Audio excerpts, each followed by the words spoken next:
Hello, welcome back to Storytime. So this is going to be, in this one we're going to be reading the second half of The Wizard of Oz.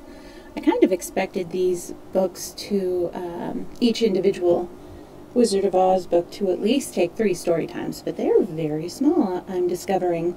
But don't worry, there is plenty of Oz to go around because I have 2 collections of 3 books. So I'm going to kind of be doing an Oz marathon. Going to be reading the first 3, which will be The Wizard of Oz, which we're in the middle of right now, The Marvelous Land of Oz, and Ozma of Oz. So tomorrow when we continue, we're going to be picking up and starting The Land of Oz. In the meantime, did you see my lovely new art that I did? I did a quick sketch late last week and then inked it in on, I think, Saturday, and then last night I colored it all in. I had some fun playing with textures, like with the lion's mane. If you look really close, you can see there's sort of a furry texture to the Cowardly Lion's fur. And then I also tried to do horizontal and diagonal stripes to make that great burlap look that the Scarecrow has. Anyway, I'm pretty pleased about it, and that's kind of giving me ideas for possible emotes when we become affiliate. And we're really close to affiliate, actually. We're 12 followers away, and you do need an average of 3 viewers per stream, and I'm about halfway there with that. Hoping if I play a wider variety of games. I've been picking up other games to play, like Quest of Dungeons. I did a couple of streams of that. And, you know, we'll see what else is in my Steam library that looks like it could be good stream material. Anyways, without any further ado, let's go ahead and get started. We're on Chapter 12, The Search for the Wicked Witch. The soldier with the green whiskers led them through the streets of the Emerald City until they reached the room where the guardian of the gates lived. This officer unlocked their spectacles to put them back in his great box, and then he politely opened the gate for our friends. Which road leads to the Wicked Witch of the West?" asked Dorothy. "There is no road," answered the guardian of the gates. "No one ever wishes to go that way." "How, then, are we to find her?" inquired the girl. "That will be easy," replied the man, "for when she knows you are in the country of the Winkies, she will find you and make you all her slaves." "Perhaps not," said the Scarecrow, "for we mean to destroy her." "Oh, that is different," said the guardian of the gates. "No one has ever destroyed her before, so I naturally thought she would make slaves of you as she has of the rest. But take care, for she is wicked and fierce, and may not allow you to destroy her. Keep to the west, where the sun sets, and you cannot fail to find her."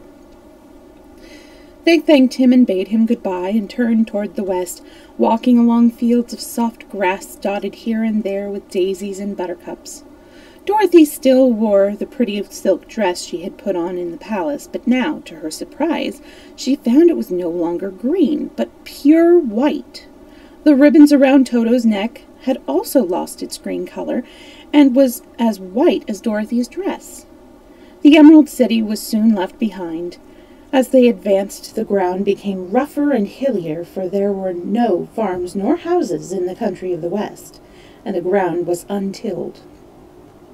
In the afternoon, the sun shone hot on their faces, for there were no trees to offer them shade, so that before night Dorothy and Toto and the lion were tired and lay down upon the grass and fell asleep, with the woodman and the Scarecrow keeping watch. Oh, hey! I will say that that is what our drawing is of, although she's not wearing a white dress in this. Still her pink bonnet, though. Now the Wicked Witch of the West had but one eye, yet that was as powerful as a telescope and could see everywhere. So, as she sat in the door of her castle, she happened to look around and saw Dorothy lying asleep with her friends all about her. They were a long distance off, but the Wicked Witch was angry to find them in her country, so she blew upon a silver whistle that hung around her neck. At once there came running to her from all directions a pack of great wolves. They had long legs and fierce eyes and sharp teeth. "Go to those people," said the witch, "and tear them to pieces." "Are you not going to make them your slaves?" asked the leader of the wolves. "No," she answered. "One is of tin and one is of straw. One is a girl and another a lion. None of them is fit to work, so you may tear them into small pieces." "Very well," said the wolf, and he dashed away at full speed, followed by the others. It was lucky the Scarecrow and the woodsman were wide awake and heard the wolves coming. This is my fight," said the woman. "So get behind me, and I will meet them as they come." He seized his axe, which he had made very sharp, and as the leader of the wolves came on, the Tin Woodman swung his arm and chopped the wolf's head from its body, so that it immediately died. As soon as he could raise his axe, another wolf came up, and he also fell under the sharp edge of the Tin Woodman's weapon.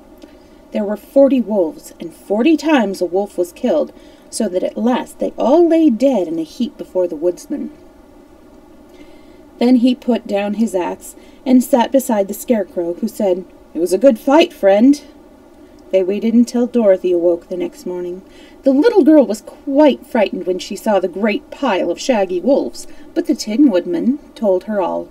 She thanked him for saving them and sat down to breakfast, after which they started again upon their journey. Now this same morning the Wicked Witch came to the door of the castle and looked out with her one eye that could see afar off. She saw all her wolves lying dead and the strangers still traveling through her country. This made her angrier than before, and she blew her silver whistle twice. Straightway a great flock of wild crows came flying toward her, enough to darken the sky. And the Wicked Witch said to the King Crow, "Fly at once to the strangers, peck out their eyes, and tear them to pieces." The wild crows flew in one great flock towards Dorothy and her companions. When the little girl saw them coming, she was afraid, but the Scarecrow said, "This is my battle, so lie down beside me, and you will not be harmed."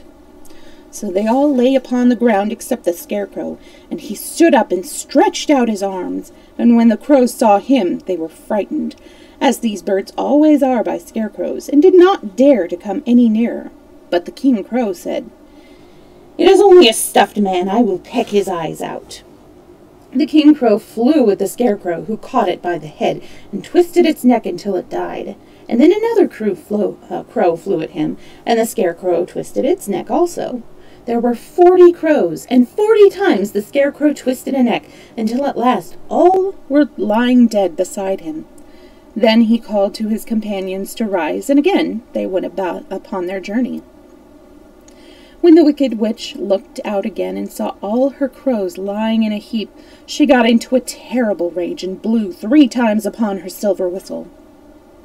Forthwith there was heard a great buzzing in the air, and a swarm of black bees came flying towards her. "Go to the strangers and sting them to death," commanded the witch, and the bees turned and flew rapidly until they came to where Dorothy and her friends were walking. But the woodman had seen them coming, and the Scarecrow had decided what to do.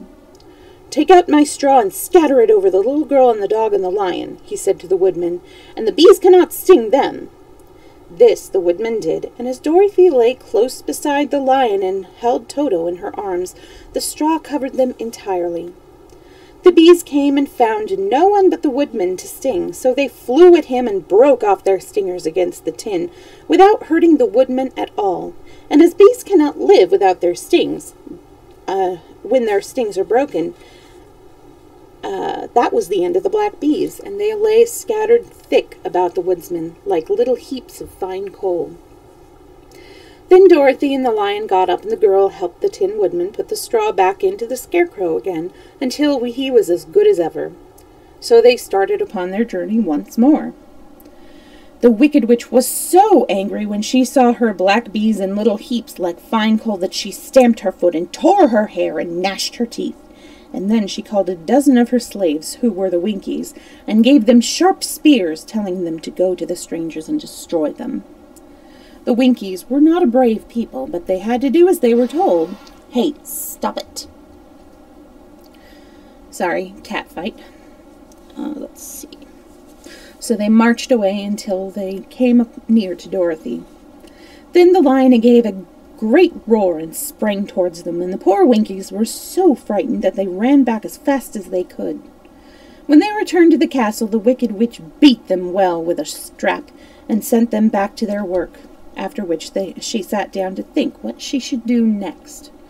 She could not understand how all her plans to destroy these strangers had failed, but she was a powerful witch as well as a wicked one, and she soon made up her mind how to act. There was in her cupboard a golden cap with a circle of diamonds and rubies running around it. This golden cap had a charm. Whoever owned it could call 3 times upon the winged monkeys, who would obey any order they were given. But no person could command these strange creatures more than 3 times. Twice already the Wicked Witch had used the charm of the cap. Once was when she had made the Winkies her slaves and set herself to rule over the country. The winged monkeys had helped her to do this. The second time was when she had fought against the great Oz himself and driven him out of the land of the West. The winged monkeys had also helped her in doing this. Only once more could she use this golden cap, for which reason she did not like to do so until all her other powers were exhausted. But now that her fierce wolves and her wild crows and her stinging bees were gone, and her slaves had been scared away by the cowardly lion, she saw there was only one way left to destroy Dorothy and her friends. So the Wicked Witch took the golden cap from her cupboard and placed it upon her head.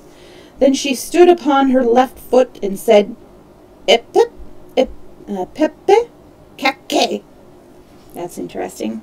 Next she stood upon her right foot and said, "Hello, holo, hello." After this she stood upon both feet and cried in a loud voice, "Zizzy, zozzy, zick!" Now the charm began to work. The sky was darkened, and a low rumbling sound was heard in the air. There was a rushing of many wings, a great chattering and laughing, and the sun came out of the dark sky to show the Wicked Witch surrounded by a crowd of monkeys, each with a pair of immense and powerful wings on his shoulders. One, much bigger than the others, seemed to be their leader. He flew close to the witch and said, "You have called us for the 3rd and last time. What do you command?" "Go to the strangers who are within my land and destroy them all, except the lion," said the Wicked Witch. "Bring that beast to me, for I have a mind to harness him like a horse and make him work." "Your commands shall be obeyed," said the leader, and then, with a great deal of chattering and noise, the winged monkeys flew away to the place where Dorothy and her friends were walking. Some of the monkeys seized the Tin Woodman and carried him through the air until they were over a country thickly covered with sharp rocks. Here they dropped the poor woodman, who fell a great distance to the rocks, where he lay so battered and dented that he could neither move nor groan. Others of the monkeys caught the Scarecrow and with their long fingers pulled all of the straw out of his clothes and head. They made his hat and boots and clothes into a small bundle and threw it into the top branches of a tall tree. The remaining monkeys threw pieces of stout rope around the lion and wound many coils about his body and head and legs, until he was unable to bite or scratch or struggle in any way. Then they lifted him up and flew away with him to the witch's castle, where he was placed in a small yard with a high iron fence around it so that he could not escape. But Dorothy they did not harm at all. She stood with Toto in her arms, watching the sad fate of her comrades and thinking it would soon be her turn. The leader of the winged monkeys flew up to her, his long, hairy arms stretched out and his ugly face grinning terribly, but he saw the mark of the good witch's kiss upon her forehead and stopped short, motioning the others not to touch her. "We dare not harm this little girl," he said to them, "for she is protected by the power of good, and that is greater than the power of evil. All we can do is to carry her to the castle of the Wicked Witch and leave her there." So, carefully and gently, they lifted Dorothy in their arms and carried her swiftly through the air until they came to the castle, where they set her down upon the front doorstep. Then the leader said to the witch, "We have obeyed you as far as we are able. The Tin Woodman and the Scarecrow are destroyed. And the lion—" Hang on, it doesn't want to turn. Beveled pages. And the lion is tied up in your yard. The little girl we dare not harm, nor the dog she carries in her arms. Your power over our band is now ended, and you will never see us again." Then all the winged monkeys, with much laughing and chattering and noise, flew into the air and were soon out of sight. The Wicked Witch was both surprised and worried when she saw the mark on Dorothy's forehead, for she knew well that neither the winged monkey nor she herself dare hurt the girl in any way. She looked down at Dorothy's feet, and seeing the silver shoes, began to tremble with fear, for she knew what a powerful charm belonged to them. At first the witch was tempted to run away from Dorothy, but she happened to look into the child's eyes and saw how simple the soul behind them was, and the little girl did not know of the wonderful power of the silver shoes gave her. So the Wicked Witch laughed to herself and thought, "I can still make her my slave, for she does not know how to use her power." Then she said to Dorothy harshly and severely, "Come with me, and see that you mind everything I tell you. For if you do not, I will make an end of you, as I did of the Tin Woodsman and the Scarecrow." Dorothy followed her through many of the beautiful rooms in the castle, until they came to the kitchen, where the witch bade her clean the pots and kettles, and sweep the floor, and keep the fire fed with wood. Dorothy went to work meekly, with her mind made up to work as hard as she could, for she was glad the Wicked Witch had decided not to kill her. With Dorothy hard at work, the witch thought she could go into the courtyard and harness the Cowardly Lion like a horse. It would amuse her, she was sure, to make him draw her chariot whenever she wished to go to drive. But as she opened the gate, the lion gave a loud roar and bounded at her so fiercely that the witch was afraid and ran out and shut the gate again. "If I cannot harness you," said the witch to the lion, speaking through the bars of the gate, "I can starve you. You shall have nothing to eat until you do as I wish." So after that she took no food to the imprisoned lion, but every day she came to the gate at noon and asked, "Are you ready to be harnessed like a horse?" And then the lion would answer, "No, if you come in this yard I will bite you." The reason the lion did not have to do as the witch wished was that every night, while the woman was asleep, Dorothy carried him food from the cupboard. After he had eaten, he would lie down on his bed of straw, and Dorothy would lie beside him and put her head on his soft, shaggy mane, while they talked of their troubles and tried to plan some way to escape.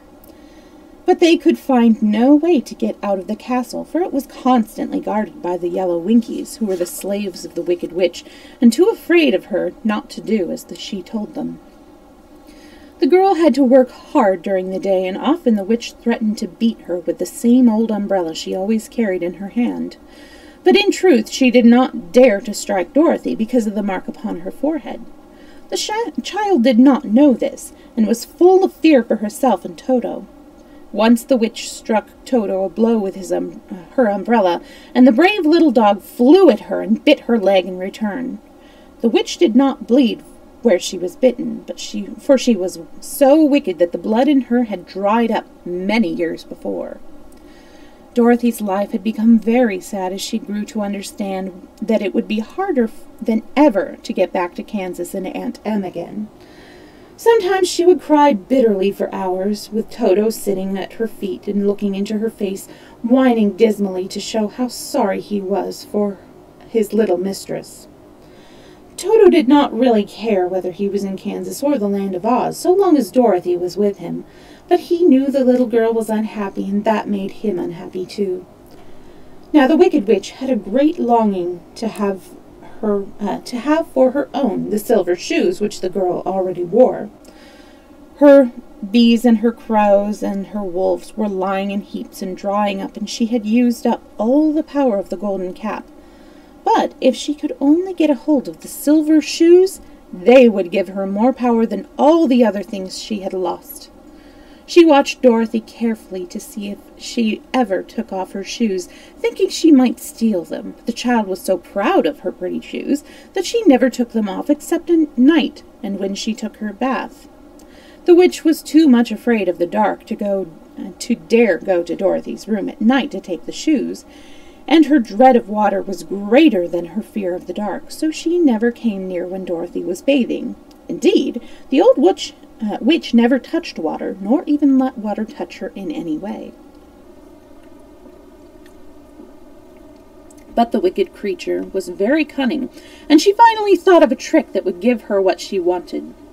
She placed a bar of iron in the middle of the kitchen floor, and then by her magic arts made the iron invisible to human eyes, so that when Dorothy walked across the floor, she stumbled over the bar, not being able to see it, and fell at full length.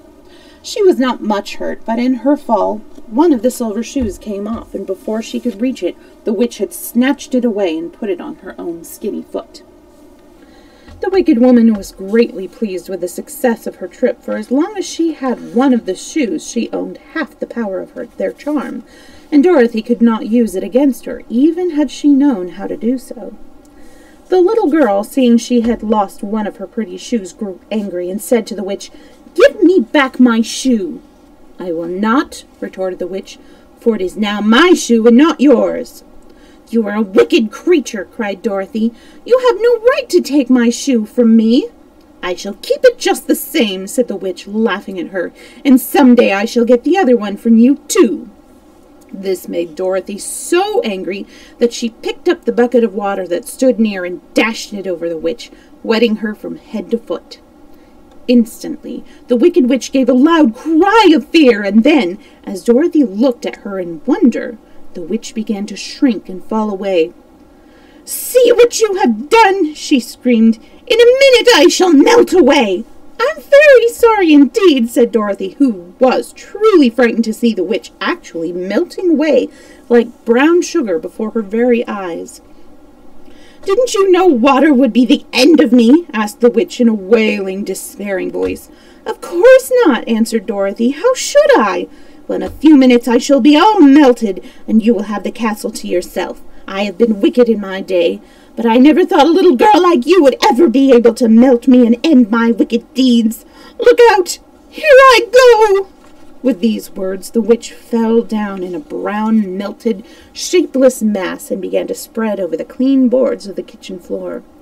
Seeing that she had already melted away to nothing, Dorothy drew another bucket of water and threw it over the mess. She then swept it all out of the door. After picking out the silver shoe, which was all that was left of the old woman, she cleaned and dried it with a cloth and put it on her foot again. Then, being at last free to do as she chose, she ran out of the courtyard to tell the lion that the wicked witch of the west had come to an end, and that they were no longer prisoners in a strange land.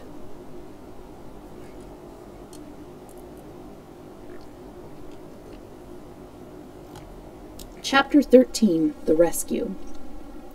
The Cowardly Lion was much pleased to hear that the wicked witch had been melted by a bucket of water, and Dorothy at once unlocked the gate of his prison and set him free. They went in together to the castle, where Dorothy's first act was to call all the Winkies together and tell them that they were no longer slaves. There was great rejoicing among the yellow Winkies, for they had been made to work hard during many years for the wicked witch, who had always treated them with great cruelty.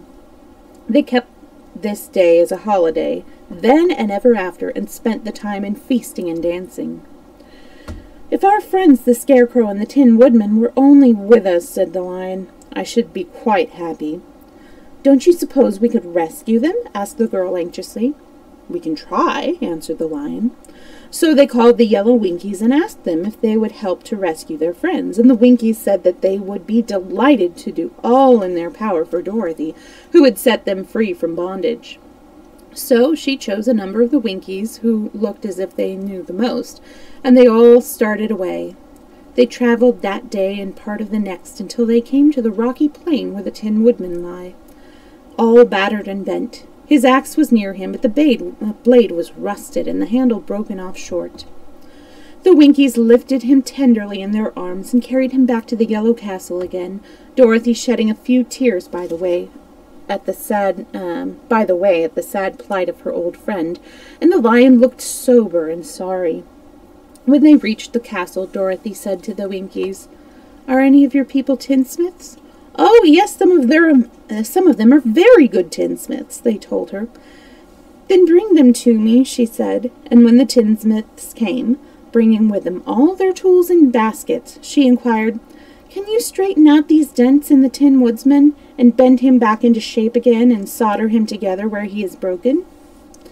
The tinsmiths looked the woodsman over, and then answered that they thought they could mend him so he could be as good as ever. So they set to work in one of the big yellow rooms of the castle, and worked for 3 days and 4 nights, all hammering and twisting and bending and soldering and polishing and pounding at the legs and body and head of the Tin Woodman, until at last he was straightened out into his old form, and his joints worked as well as ever. To be sure, there were several patches on him, but the tinsmith did a good job, and as the woodman was not a vain man, he did not mind the patches at all. When at last he walked into Dorothy's room and thanked her for rescuing him, he was so pleased that he wept tears of joy, and Dorothy had to wipe every tear carefully from his face with her apron, so his joints would not be rusted. At the same time, her own tears fell thick and fast at the joy of meeting her old friend again, and those tears did not need to be wiped away. As for the lion, he wiped his eyes so often with the tip of his tail that it became quite wet, and he was obliged to go out into the courtyard and hold it in the sun until it dried. "If we only had the Scarecrow with us again," said the Tin Woodman, when Dorothy had finished telling him everything that had happened, "I should be quite happy." "We must try to find him," said the girl. So she called the Winkies to help her, and they walked all that day and part of the night until they came to the tall tree in the branches of which the winged monkeys had tossed the Scarecrow's clothes. It was a very tall tree, and the trunk was so smooth that no one could climb it, but the woodsman said at once, "I'll chop it down, and then we can get the Scarecrow's clothes." Now, while the tinsmith had been at work mending the woodsman himself, another of the Winkies, who was a goldsmith, had made an axe handle of solid gold and fitted it to the woodsman's axe, instead of the old broken handle. Others polished the blade until all the rust was removed, and it glistened like burnished silver. As soon as he had spoken, the Tin Woodman began to chop, and in a short time the tree fell over with a crash when the Scarecrow's clothes fell out of the branches and rolled off on the ground. Dorothy picked them up and had the Winkies carry them back to the castle, so they were stuffed with nice clean straw. And behold, here was the Scarecrow as good as ever, thanking them over and over again for saving him.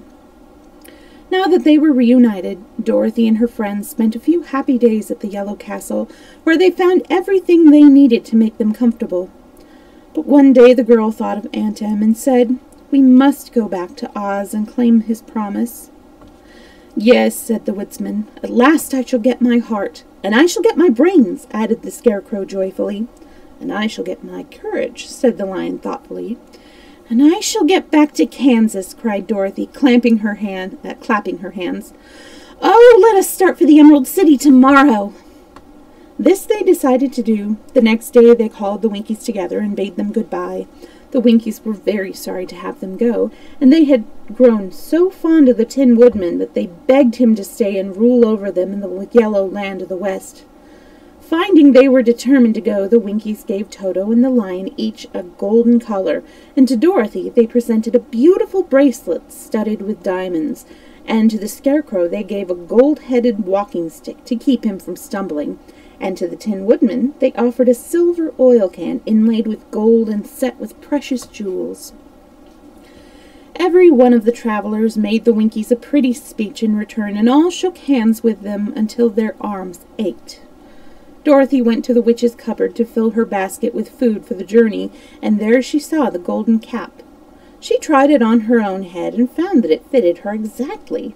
She did not know anything about the charm of the golden cap, but she saw that it was pretty, so she made up her mind to wear it and carry her sunbonnet in the basket. Then, being prepared for the journey, they all started for the Emerald City, and the Winkies gave them 3 cheers and many good wishes to carry with them. Chapter 14. The Winged Monkeys. You will remember there was no road, not even a pathway between the castle of the Wicked Witch and the Emerald City. When the 4 travelers went in search of the witch, she had seen them coming, and so sent the winged monkeys to bring them to her. It was much harder to find their way back through the big fields of buttercup and bright daisies than it was being carried. They knew, of course, they must go straight east towards the rising sun, and they started off in the right way. But at noon, when the sun was over their heads, they did not know which was east and which was west, and that was the reason they were lost in the great fields. They kept on walking, however, and at night the moon came out and shone brightly. So they lay down among the sweet-smelling scarlet flowers and slept soundly until the morning. All but the Scarecrow and the Tin Woodman. The next morning the sun was behind a cloud, but they started on as if they were quite sure which way they were going. "If we walk fast enough," said Dorothy, "we shall sometime come to some place, I'm sure." But day by day passed away, and they still saw nothing before them but the scarlet fields. The Scarecrow began to grumble a bit. "We have surely lost our way," he said, "and unless we find it again in time to reach the Emerald City, I shall never get my brains." "Nor I my heart," declared the Tin Woodman. "It seems to me I can scarcely wait till I get to Oz, and you must admit this is a very long journey." "You see," said the Cowardly Lion with a whimper, "I haven't the courage to keep tramping forever without getting anywhere at all." Then Dorothy lost heart. She sat down on the grass and looked at her companions, and they sat down and looked at her, and Toto found that for the first time in his life he was too tired to chase a butterfly that flew past his head. So he put out his tongue and panted and looked at Dorothy as if to ask what they should do next. "Suppose we call the field mice," she suggested. "They could probably tell us the way to the Emerald City." "To be sure they could," cried the Scarecrow. "Why didn't we think of that before?" Dorothy blew the little whistle she had always carried about her neck since the Queen of the Mice had given it to her. In a few minutes they heard the pattering of tiny feet, and many of the small gray mice came running up to her. Among them was the Queen herself, who asked in her squeaky little voice, "What can I do for my friends?" "We have lost our way," said Dorothy. "Can you tell us where the Emerald City is?" "Certainly," answered the Queen, "but it is a great way off, for you have had it at your backs all this time." Then she noticed Dorothy's golden cap and said, "Why don't you use the charm of the cap and call the winged monkeys to you? They will carry you to the great city of Oz in less than an hour." "I didn't know there was a charm," answered Dorothy in surprise. "What is it?" "It is written inside the golden cap," replied the Queen of the Mice. "But if you are going to call the winged monkeys, we must run away, for they are full of mischief and think it great fun to plague us." "Won't they hurt me?" asked the girl anxiously. "Oh, no, they must obey the wearer of the cap. Goodbye," and she scampered out of sight with all the mice hurrying after her. Dorothy looked inside the golden cap and saw some words written upon the lining. These, she thought, must be the charm, so she read the directions carefully and put the cap upon her head. "Epe, pepe, caque," she said, standing on her left foot. "What did you say?" asked the Scarecrow, who did not know what she was doing. "Hello, holo, hollo," Dorothy went on, standing this time on her right foot. "Hello," replied the Tin Woodman calmly. "Zizay, zuzay, zik," said Dorothy, who was now standing on both feet. This ended in the saying of the charm, and they heard a great chattering and flapping of wings as the band of winged monkeys flew up to them.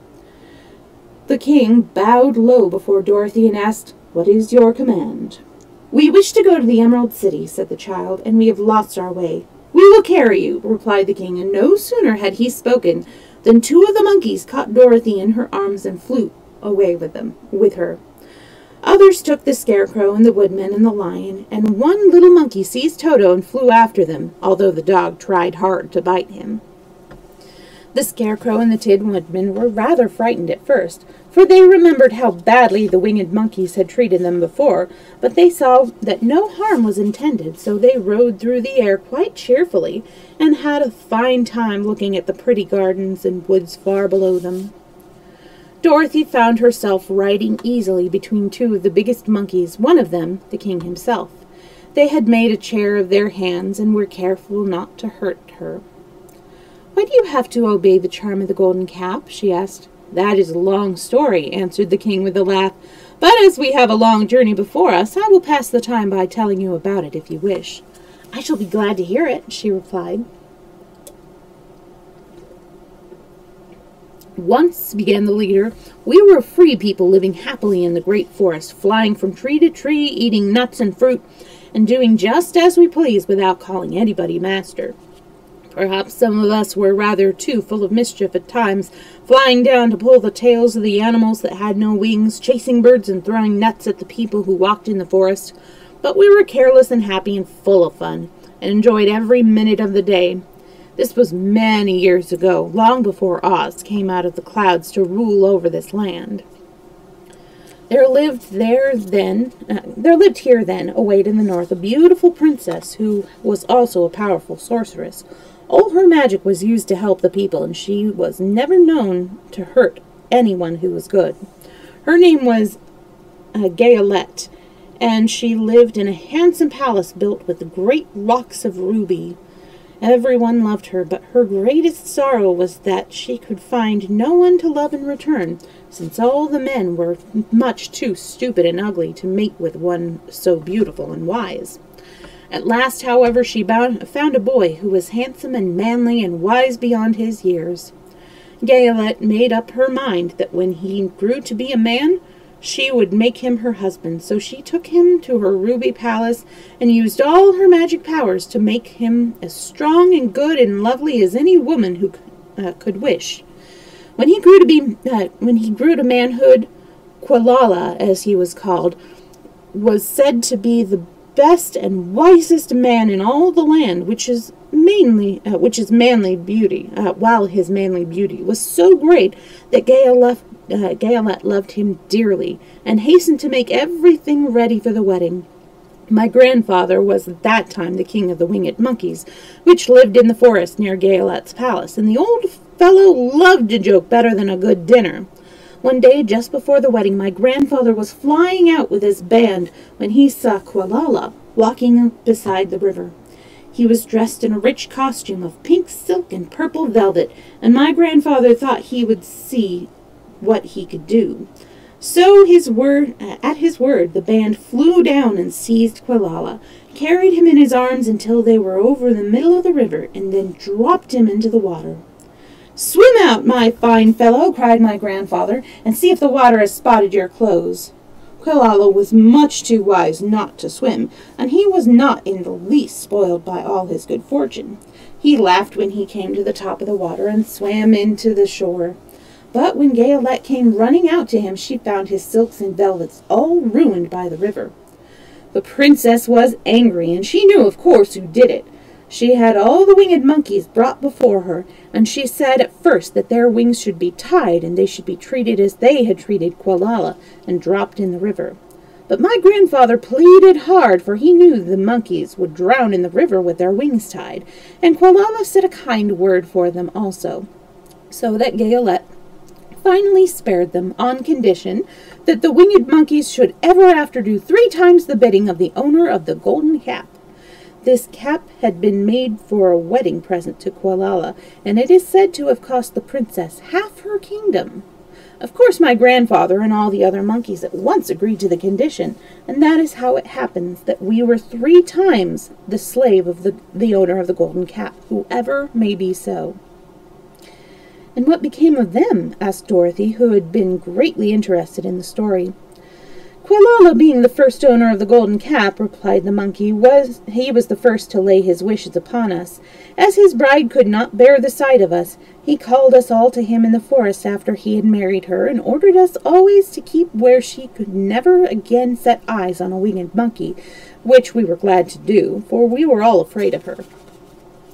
This was all we ever had to do until the golden cap fell into the hands of the Wicked Witch of the West, who made us enslave the Winkies, and afterwards drive Oz himself out of the land of the West. Now the golden cap is yours, and 3 times you have the right to lay your wishes upon us."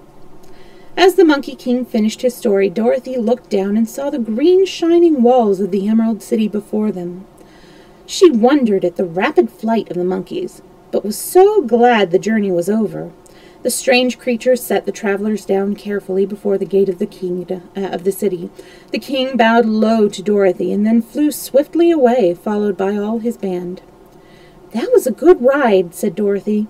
"Yes, and a quick way out of our troubles," replied Lion. "How lucky it was you brought away that wonderful cap!"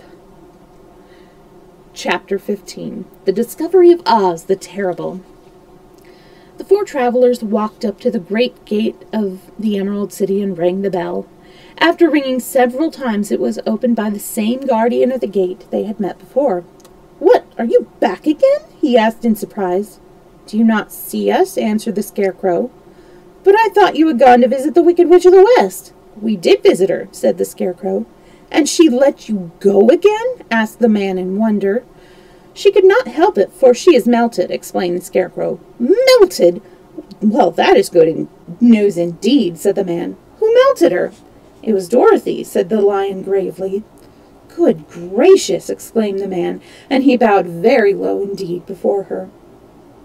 Then he led them into his little room and locked the spectacles from the great box on all their eyes, just as he had done before. Afterwards they passed on through the gate into the Emerald City, and when the people heard from the guardian at the gate that they had melted the Wicked Witch of the West, they all gathered around the travelers and followed them in a great crowd to the Palace of Oz. The soldier with the green whiskers was still on guard before the door, but he let them in at once, and they were again met by the beautiful green girl, who showed each of them to their old rooms at once, so that they might rest until the great Oz was ready to receive them.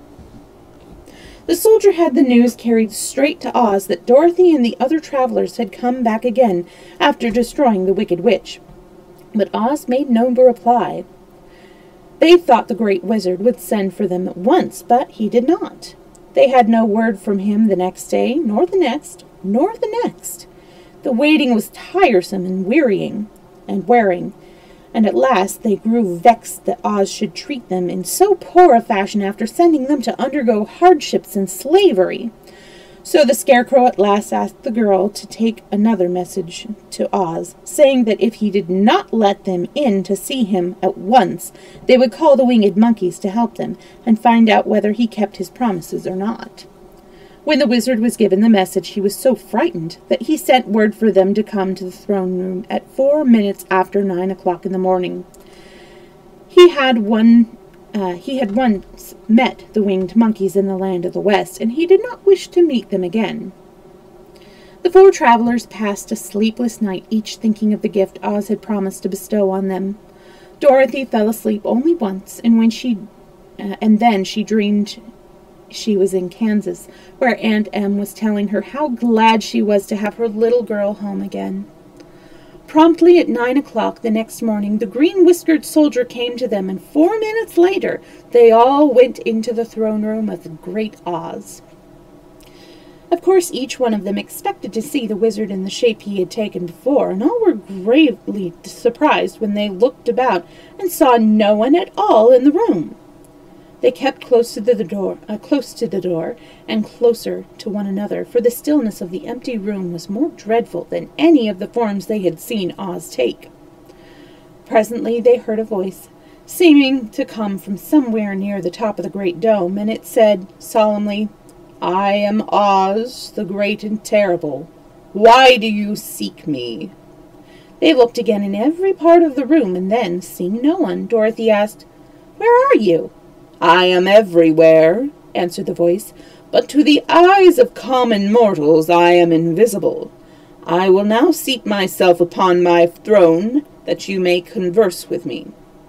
Indeed, the voice seemed just then to come straight from the throne itself, so they walked towards it and stood in a row while Dorothy said, "We have come to claim our promise, O Oz." "What promise?" asked Oz. "You promised to send me back to Kansas when the Wicked Witch was destroyed," said the girl.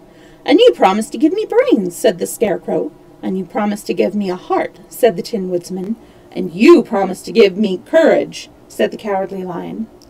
"Is the Wicked Witch really destroyed?" asked the voice, and Dorothy thought it trembled a little.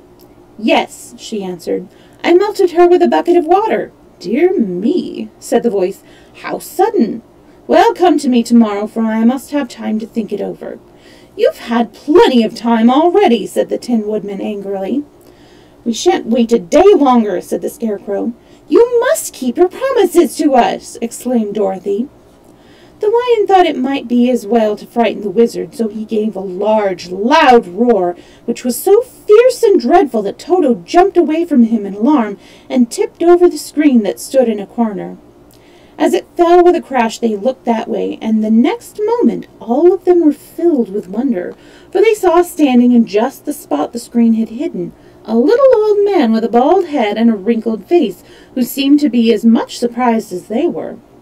The Tin Woodman, raising his axe, rushed towards the little man, and cried out, "Who are you?" "I am Oz, the Great and Terrible," said the little man in a trembling voice. "But don't strike me, please don't, and I'll do anything you want me to."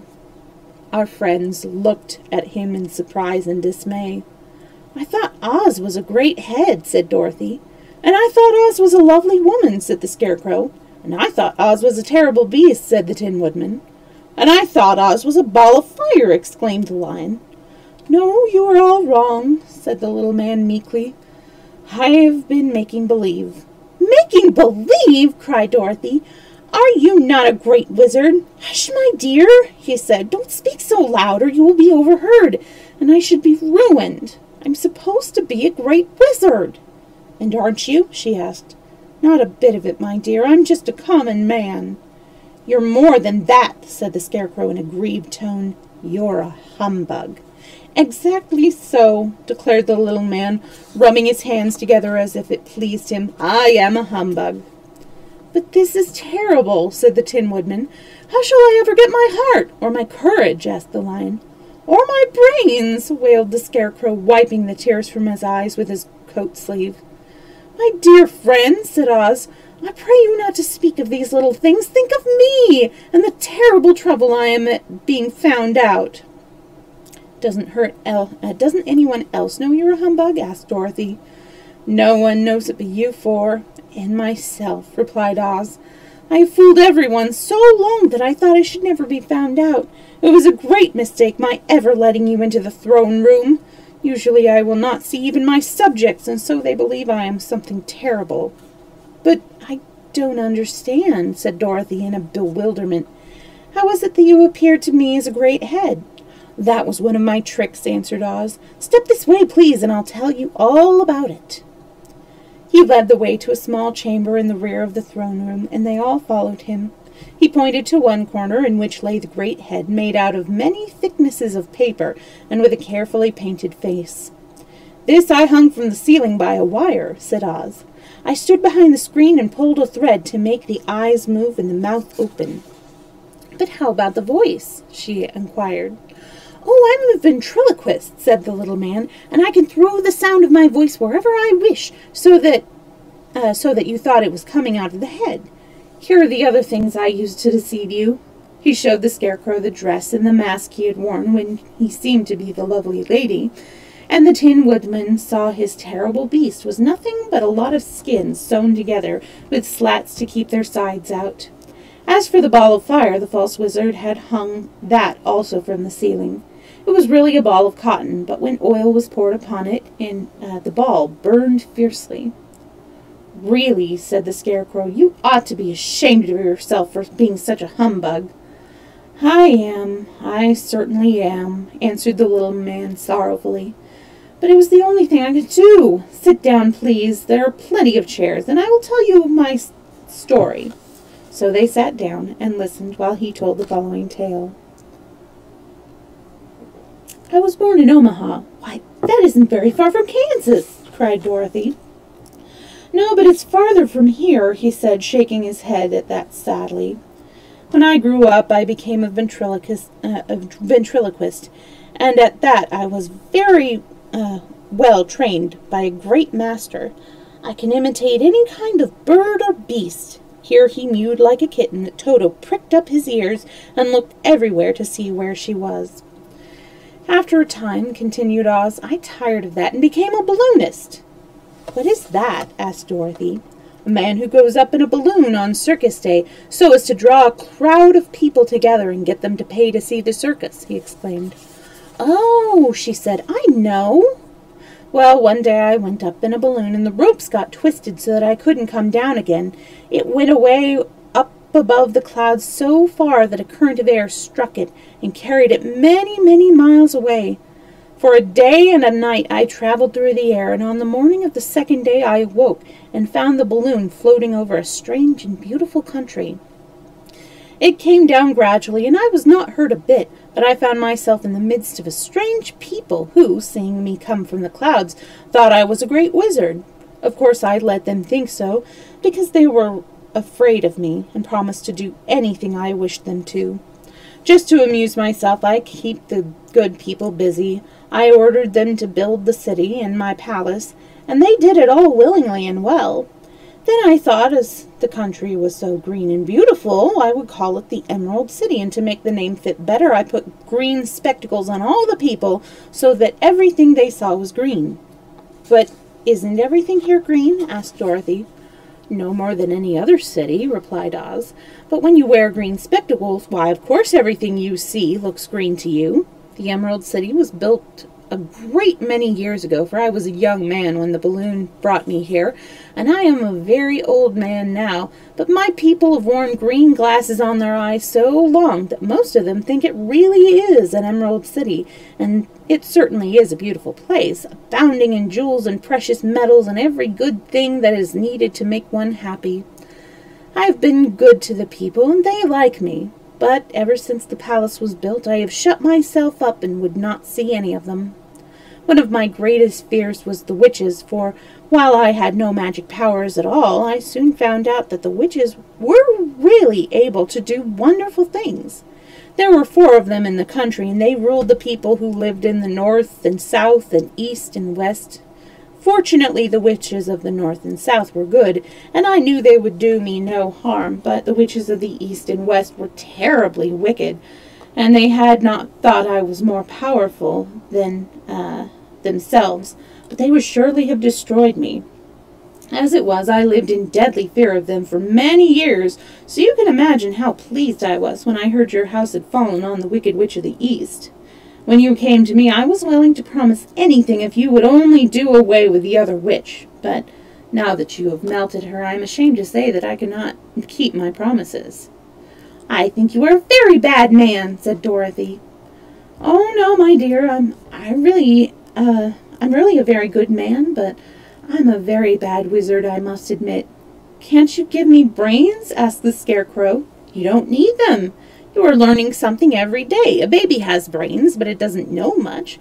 Experience is the only way that brings knowledge, and the longer you are on Earth, the more experience you are sure to get." "That may all be true," said the Scarecrow, "but I shall be very unhappy unless you give me brains."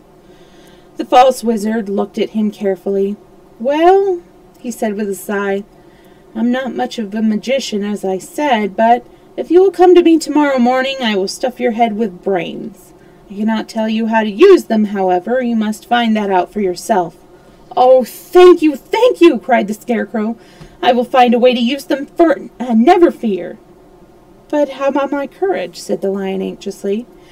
"You have plenty of courage, I'm sure," answered Oz. "All you need is confidence in yourself. There is no living thing that is not afraid when